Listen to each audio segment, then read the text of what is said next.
Hello. A very dear friend of mine has pointed out with these little talks that I don't look into the camera. So I am looking into the camera. I'm also looking into the future. But more to the point, I'm looking at 3 books. So welcome to Chess Books Reviewed 68, number 68. The first book I'm going to look at is called The Black Lion. Now, I'll just read to you some bits from the back. The Black Lion is a thoroughly modern counterattacking system that is a nightmare to face. This wild and aggressive lion attempts to take away White's initiative from a very early stage and is guaranteed to throw your opponent off balance.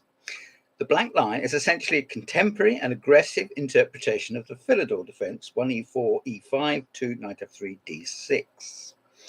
The Black Lion starts with a slightly different move order: 1 e4 d6, 2 d4, knight f6, 3 knight c3, and now the lion family splits into 2 different aminals: the risky lion 3 knight bd7 and the tame lion 3 e5. Both treatments are thoroughly investigated in this book. Simon Williams, the Ginger GM, is the ideal guide to explain how to whip up an extremely dangerous attack using either treatment. Williams is well known for his swashbuckling attacking play. Yes, he is. And the Black Lion suits his style perfectly. His commentary and annotation is always instructive and entertaining. And there's 3 bullet points. The Black Lion is an unusual and dangerous system. White cannot rely on simple, safe moves, as such a strategy is liable to be overrun. Well, it might be. The Black Lion is fun and exciting to play, and it is now available as a chessable course. You'd have to look more carefully into that. I'm not sure where you would get that from, but obviously if you go through Everyman, you would get it. And if you get the book, well, all the games are there anyway. Now, I'm just looking at the index of complete games, which is always a good way to start. And straight away, I can see that it is a nice spread of games from all eras. So, for example, there's a game by Malinyuk from 1992, and there's a game by David Howe from 10 years ago, won by Simon Williams, I suspect, himself. Yes, Payan, 2009, Rubio Rodriguez, 2017, and so on. So most of the games are played by players, I have to be honest, I haven't heard of, but you may know better than me. The book is 335 pages long, and the chapters are delineated. I think that's a good word to use, don't you? Delineated here, amongst other places. What we're talking about is that White opens in just the normal classical style with pawns on e4, d4, knight c3, knight f3, but Black pulls a fast one, so far as he is able, by playing d6, knight f6, and that the White player would probably consider that they were about to be on the White side of a perk modern. That's exactly what doesn't happen. He doesn't, as yet anyway, fianchetto his king's bishop. Black strikes out classically in the center, either with 3 or 4 e5. And this is an example of the standard setup, which can arise after 7 or 8 moves. And if you have studied the Philidor defense, I hope that you have. There gives a good indication of what you may be aiming at, and similarly on this side as well. So that's given you a little flavor. Let's start from the beginning and have a look inside. Simon Williams, English Grandmaster, doesn't play much chess these days compared to how he once was, but he's out and about. He's out and about. This book was published this year. This is published by Everyman Chess Series, commissioning editor and advisor, the one and only Byron Jacobs, who is also an international master. And it comes with 13 chapters, key concepts, common ideas, standard attacking lines with the bishop on c4 or e2, the caveman approach.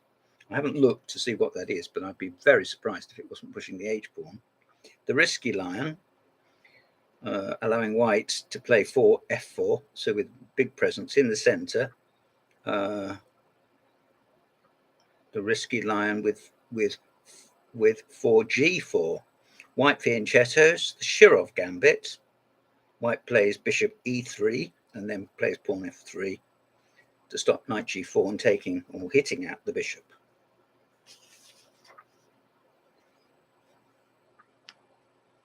The more I looked, the more I fell down the lion rabbit hole, says Simon. What a way to start the game.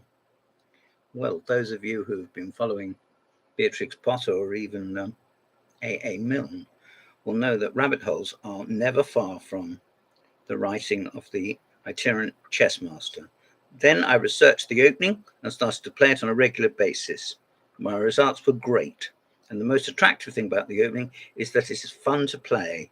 Don't they always say that? I mean, you know, anything. Here's a box of tissues which are fun to use, and you can use them at any time, and it's great fun, and you can blow your nose. Anyway, to teach you a fun and to use it again, in a fun and exciting opening that will guarantee you an aggressive way to go for the attack with black from move 1. Be as truthful as possible. That means not to be biased in my assessment of positions. No, I'm sure he wasn't.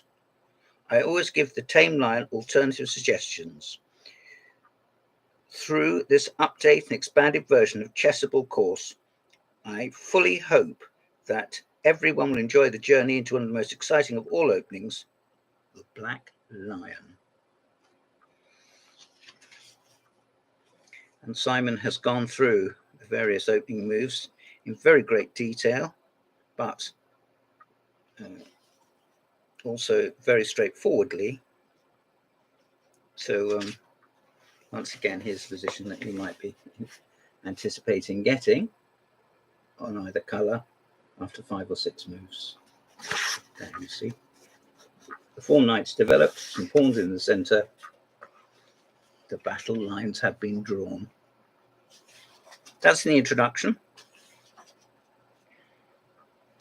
And he deals with a game played in Calcutta in 1850. And he mentions Philidor himself, and so he should. And a game from 1929. And white player is Canal against Brinkman. I know about Canal, but I don't know about Brinkman, but that's as may be. All more reason to look, perhaps. Here he deals with rushing the black knight back to f8 and then playing g5. Well, there. See that the h-pawn is out here, and then g5 comes. You'll have guessed that I rather do like this. The delayed caveman. And this is fairly mainline Philidor country. It's worth pointing that out. If you've already got books on the Philidor defense, don't shut them away or even put them to one side. Let Simon guide you through and see what you say. Well, I knew that anyway by transposition. For example, that position there would be in many books.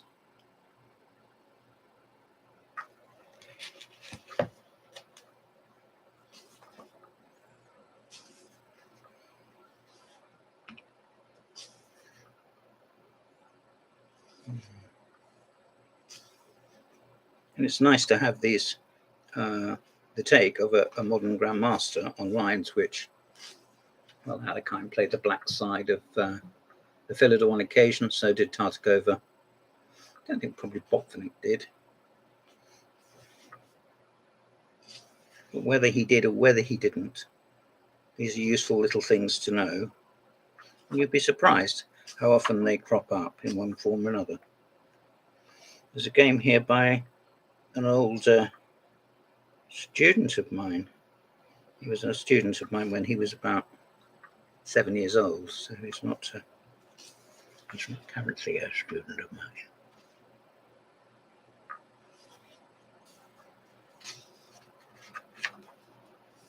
He's just got a GM norm as well. And I will not presume to shout his name. Oh, he lost. Never mind. Another exciting game. And win for Laznica. I'm going to have some coffee now. Very good health.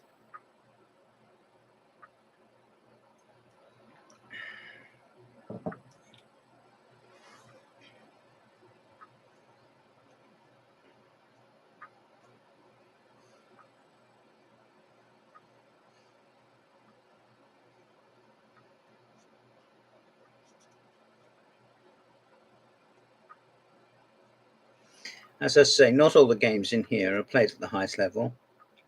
There's a game by Jobava, who we'll come on to talk about in a minute, because I've got a book of his right here. But some classy stuff here. And the point isn't necessarily the quality of the players or the occasion, but what Simon says about it. That's what you're paying for. The book is $18.99. That's $28.95 US dollars. And there we are.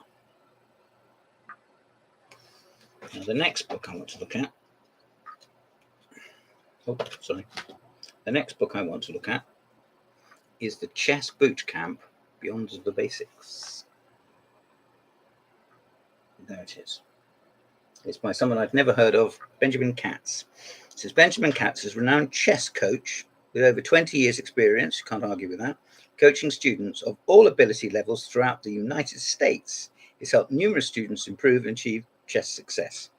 The book details the training program he's developed based on extensive experience. It cultivates the core skill set required to advance beyond the basics in chess. Included are key strategies, basic endgame positions and techniques. Can't argue with that, can you? Information on what to do when you're stuck, how to convert an advantage, and a high-level opening repertoire for both black and white. Original. There are numerous practical exercises that utilize a combination of recent examples from the games of Benjamin's students, as well as games played by top players in the world, both contemporary and from the game's history. Benjamin Katz is a national chess master and co-founder of the Growing Minds Chess Academy, a progressive chess instruction company in New York City that incorporates the latest in modern educational theory with tried and trusted approaches to chess learning. Try arguing with that. Interesting 3D cover. Look at that. I always like to show the covers as well. After all, it's all part of it, isn't it? There you go. Let's have a look inside. Every man in here, Play Magnus group of companies has collaborated or has a finger in the pie.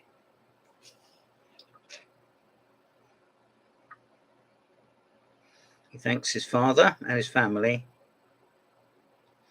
his wife, and his children.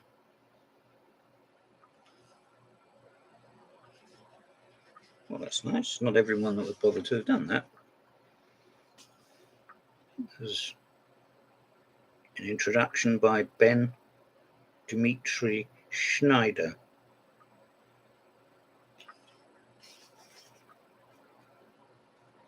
It says he grew up in the Soviet Union. And he started to play chess at the Max Pavey Chess Club.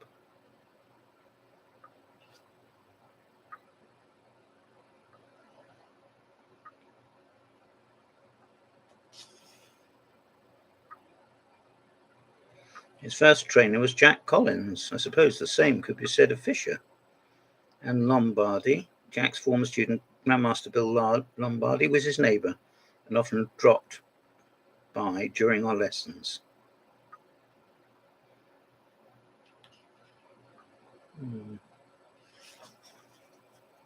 Yes.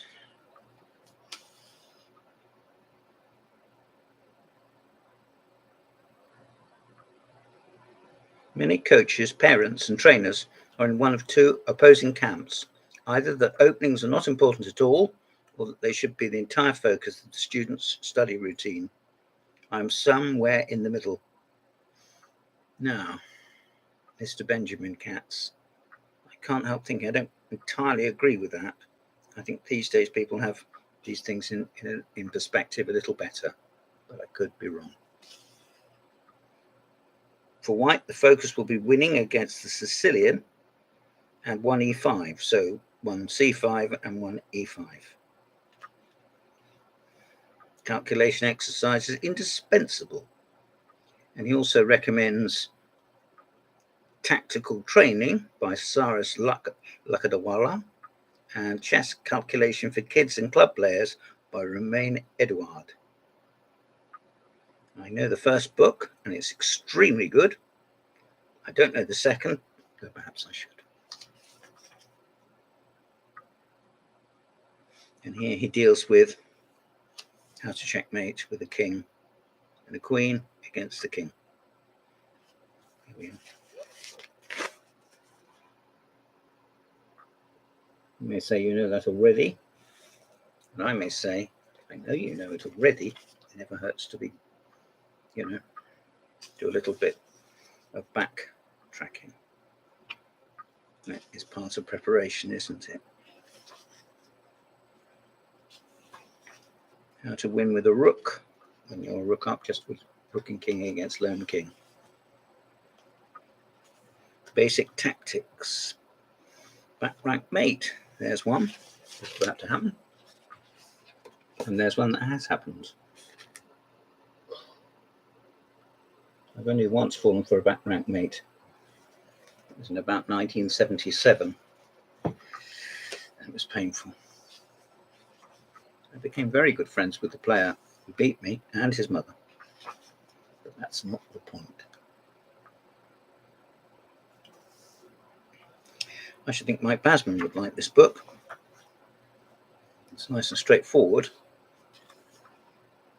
Here's a position, white to move, find the back rank checkmate. So as you can see, that really is for learners on their first day.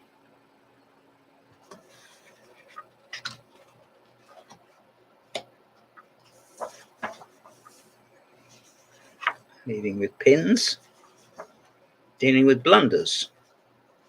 Well, we all blunder in chess sometime, don't we?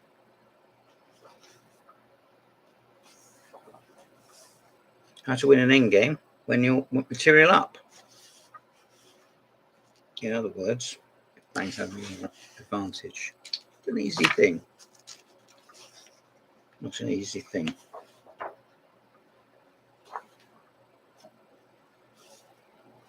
Explains what a Greek gift is.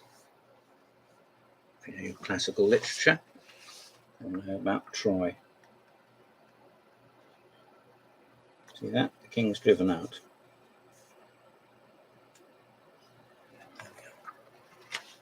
If you don't know, all the more reason to buy the book. And if you do know, all the more reason to look at the book and say, I knew that anyway. Whether you did or you didn't, it's all in here. Middle game strategy. Restrict the movement of your opponent's pieces, making it harder for them to find a useful move. Basic understanding, chapter 9, an opening repertoire for white.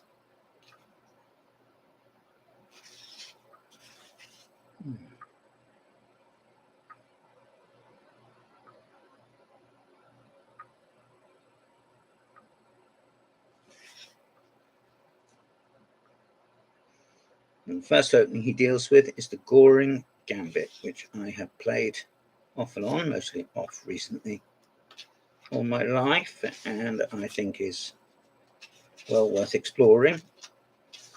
popular with David Levy and Leonard Barton.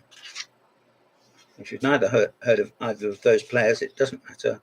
Those authors, it doesn't matter, but that's something for you to look out for, isn't it?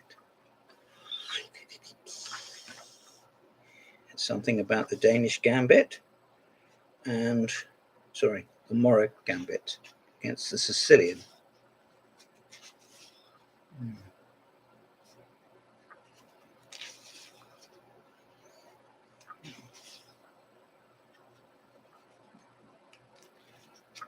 And he's recommending, yes, various lines against the Moro. And he's recommending the centre counter.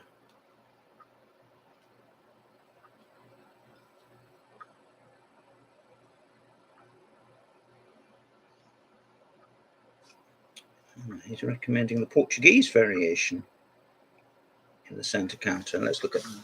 Gerard Welling showed me this many years ago. See that? That's not a position you would expect to have on your chessboard, is it?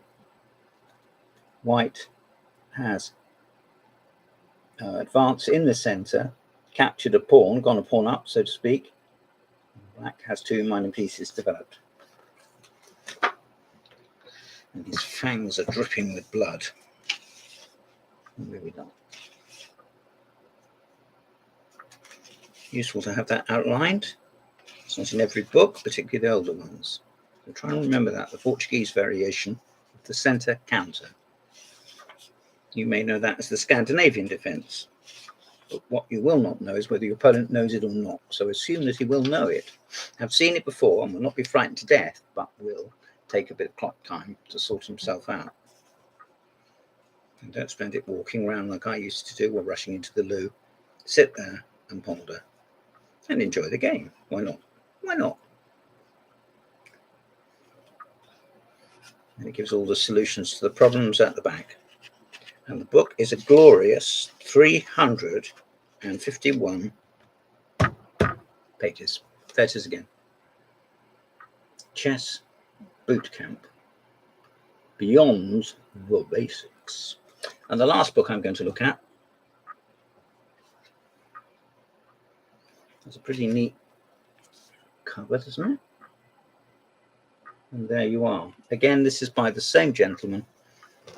If you see a guy with a long beard and ginger hair, it's Chris Evans. No. It's Simon Williams. Most chess openings have been around for centuries.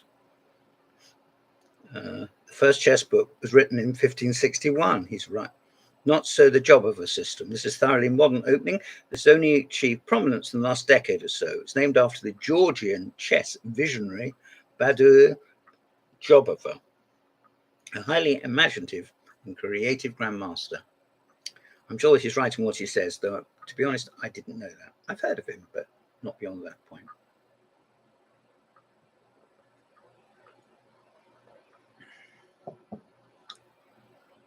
For many years, this was considered to be a quiet and unassuming backwater of chess theory. No longer. Thanks to the efforts of Jobava and others, the system has been honed into a fierce attacking weapon. As this opening is so new, the correct defensive methods are not well understood. Well, what's the point of getting the book then? This makes the system extremely dynamic and dangerous. Oh, thank goodness for that. In this book, Simon Williams, Ginger GM, delves deep into the Jobava and offers up a complete repertoire based on exciting new system. There's very little existing theory. Oh, good. He says it's fun as well. Good. There is very little existing theory. Black cannot play safely on autopilot. It's fresh and fun. Williams is well known for swashbuckling attacking play and its entertaining and instructive commentaries. Is your ideal guide to the Jobava system. Yes, he is.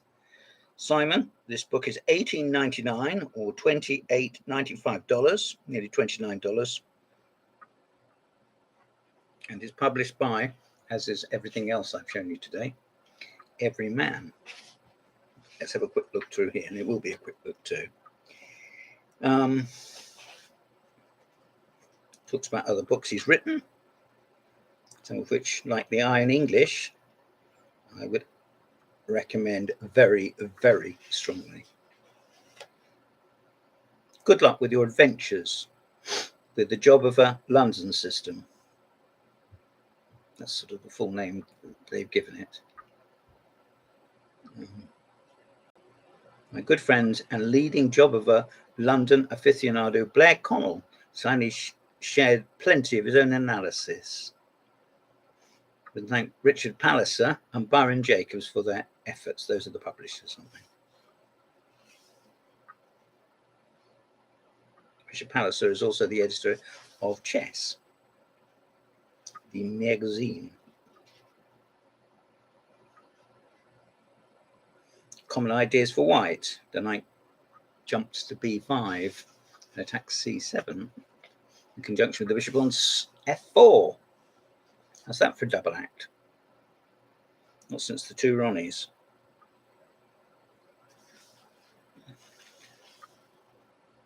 Three c5.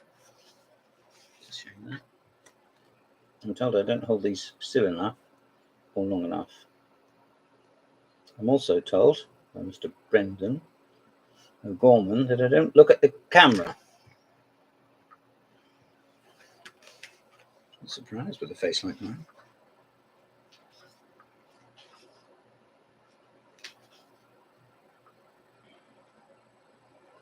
This is where he goes for largely, not entirely, symmetrical position. So the other bishop comes out, goes to f4, this one goes to f5. There we are.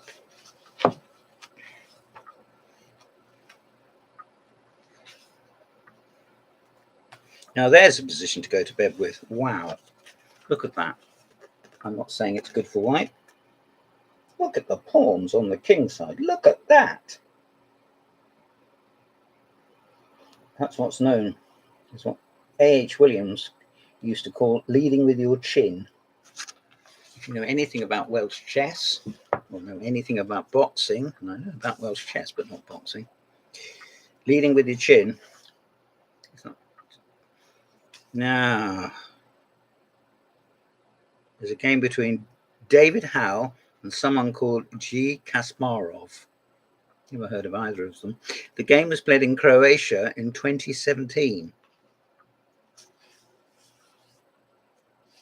I must thank David Howe for giving me our next game. It was a blitz against none other than the great former world champion Garry Kasparov.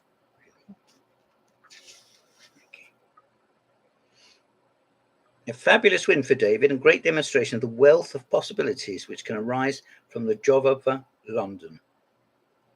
Just for your notes, and just to repeat myself, this was played in the Croatia Blitz tournament of 2017, so that might be well worth looking at. Another game by Jobava.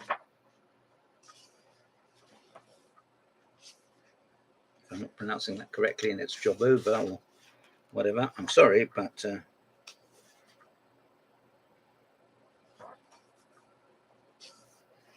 one against Korney from the Cheskovsky Memorial. Yeah, very interesting player, Cheskovsky. I saw him at Hastings once. Apparently, he sometimes used to fall asleep when he was playing, often when he was doing well.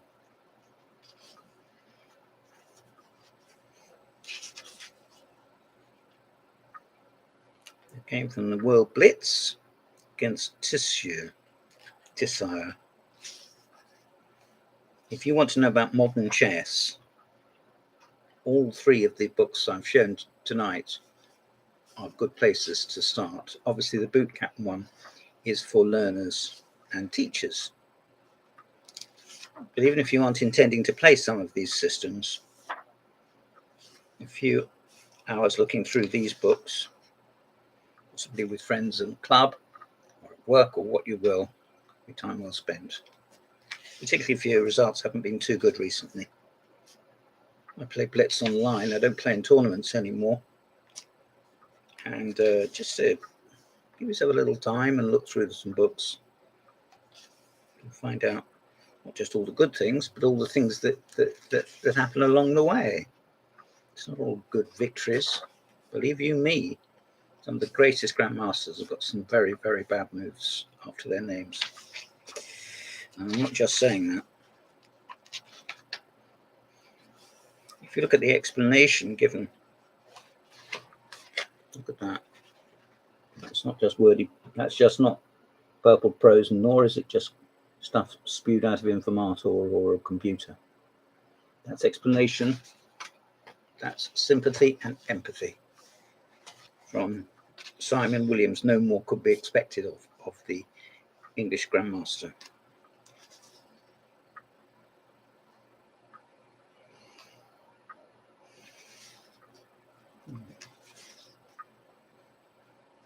Chapter 8 deals with playing a kingside Finchester for black. I'm not sure. Here's a game with the one and only Nigel Short. And he's opened the H file. See that? Nigel's gone. When I teach chess, I always say you can develop your rook without moving it. Can't do that with much else. I suppose the queen to an extent. A lot of these games are played at very fast time limit tournaments by full-time chess professionals. So you can't expect suddenly to rack up the points because you're playing moves that they've played or that you think you are. And when you look in the book, maybe you didn't quite. But the fact remains that these are good examples. You can consider yourself inspired, I hope, I think.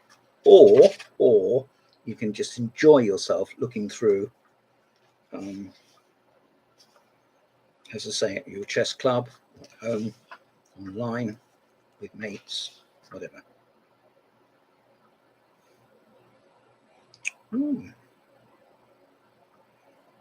Oh, he recommends a move which Reuben Fine. I've been playing that position for years. Ooh, I wonder if he realised that this was a recommendation of Fine. I think in MCO 10. That dates me, doesn't it? But anyway. In case you're interested, this is on page 190. 2 after, so d4, d5, knight c3, knight c6. Obviously, the distinctive move which characterizes the Jobava is bishop f4, but Simon's looking at transpositions as well, which I think does him a lot of credit. But he's in fairly murky, shall we say, not deep, because he's Grandmaster and he can cope with any sort of stuff. If he couldn't even have that amazing title, would he?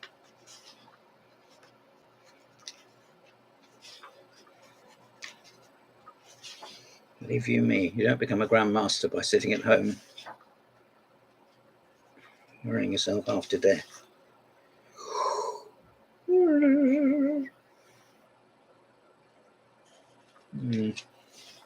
Talking about the Alvin counter gambit and a lot of offshoots. d4, knight f6, knight c3, e6, bishop f4, bishop b4. So if you're interested in things like the Verasov, the London system, these books can be useful to you. And here's something which has come out of the French defense. I've had this position before.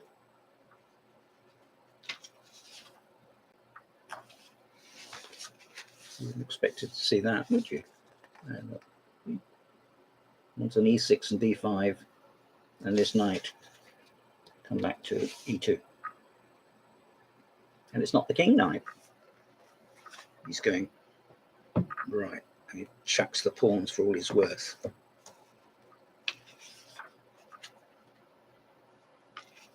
And not indiscriminately. And here is the Dutch. I'm not sure really in a book like this you need every transposition dealt with. But Simon has a breezy, friendly, and above all, comprehensive approach. So perhaps I'm wrong.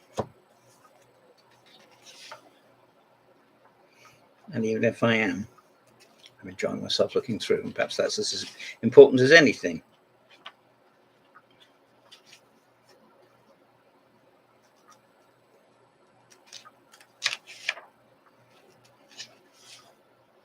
There we are, reached the end.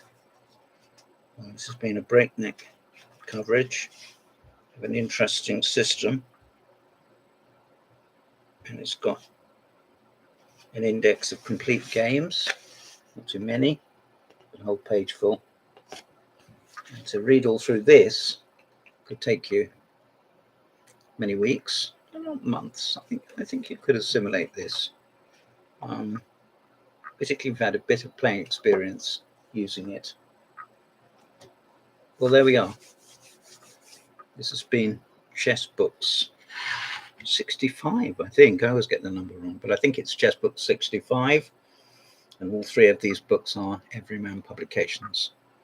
Thank you very much. Goodbye.